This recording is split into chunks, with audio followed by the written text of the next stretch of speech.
Welcome to Mathematics for Principles of Economics. The topic of this video is how do we compute marginal cost? And the math behind the economics is finding incremental changes. So recall that a firm's marginal cost is the cost of producing one more unit of something. So given this table, we see that we have the units produced and total cost. And given this information, how would we find the marginal cost? In order to do so, we have to understand incremental changes. So the incremental change of an economic function is the change in the function, that is the output, as the independent variable, the input, changes by 1 unit. In order to find incremental change, we need the following information. We need a first value of our quantity, which we denote by v of x1, and a second value of our quantity, which we denote by v of x2.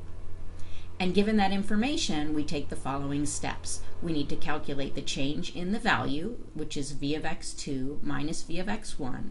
And then we need to take that change, the change in the output, and we divide it by the change in the input, which would be x2 minus x1. And then in the end, we need to always make sure we write our answer as a complete sentence.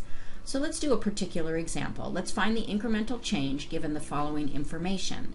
We have a profit function for a certain company as a function of the items produced. So we denote the function by a capital pi. We save p for price, and this is a function of x, the number of items produced. 1500 plus 2.5x gives us the profit. And the question we want to answer is, what is the incremental change as production increases from 100 items to 200 items? So let's do our calculation here. We need to start off by finding pi of x2. Pi of x2, in this case, we're given that x2 is 200. We need to be given that information, and we calculate as follows: 1500 plus 2.5 times, I'll use parentheses to denote the multiplication, 200. So that gives me 1500 plus 2.5 times 200 is going to give me 500. And I end up with 2,000. So that's pi of x2. I'll leave it to you to calculate pi of x1. If you did so, you would plug 100 in to our function above, and you'd get 1,750. So step 1 from the previous slide says to take the difference here. That's 2,000 minus 1,750. So the change in output is 250.